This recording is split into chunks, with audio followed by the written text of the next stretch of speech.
AIDS man ushingungumana we AIDS man ushingungumana matsanza tinganga kukutsungula ushingungumana matsanza vodokotela kukudokotela ushingungumana matsanza vonesa kukunesa ushingungumana we AIDS tivonele Putin tivonele sesi tivonele maki kashingungumana sho AIDS tivonele Putin tivonele sesi hambi kuri maki kashingungumana sho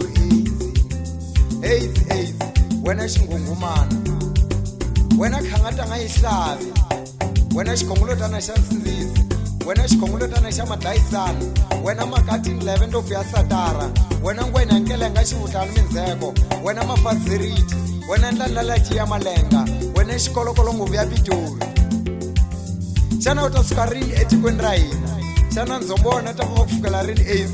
xana umfutla wa njhani u pfumala tindleve tatana manana sesana bhutana kokwana sivara sigwiza malume muzala maritsongo tivonele ka xitsongwatsongwana xa HIV handle ka swona ti ta rhapa kita tivonele ka vanhu vo ka va nga tshembekanga tivonele ka vanhu lava rhandzaka ku rape ku nga ku loko hlangana vo enoveni pananskis ku va khale va te ku fikisi yi pfune vo tala ku nga ku loko twana ni munghana wa xinuna ku wayisati la nga tshembekangiki swi nga antswa leswaku tirhisa banche ra mukon'wana leri hi xilungu xa manghezi va nge condom CT handle ka swona ta hlayiwa ka ta mafu hi mahungu ya 91 majampasi 9 o'clock mara sweswi va fupaseti ka Munghana Lonene FM va sesi va mhaka mu nga mbaleni swidebezana mu nga mbaleni swikepe swo va vula hikuva va AIDS va nga tshuka va mi reyipile kutani AIDS yi sevelela hi kona va 7 hinkwayo na n'wina va swithamu na n'wina va matlhari na n'wina va ka Jozwana na n'wina vavanuna na n'wina va swithamu tsundzukani marito lava kokwana u nga zemba hi byela loko va tini ku wa ro zuka ri na xivundzeni hikokwalaho nga ku loko n'wamahupha zuka a teka wo bottle store a fika humanjula ni ku xavela yini yi dali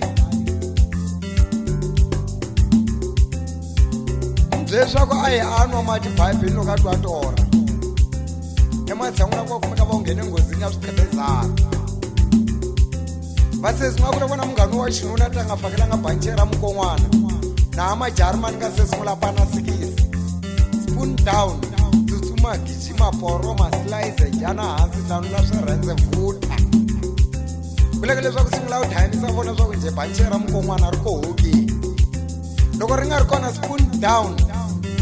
loko a caca nyanda yeye languta loko munhu a lava ku ambala tintangu hi nawu kuleke leswaku a sungula ambala masokisi ku kala se ndzhaku a faka ntangwini ku fana na mehe a hi swona swo swi tano ke ni mukon'wana kuleke leswaku sungula u n'wi ambexa banche ra vukon'wana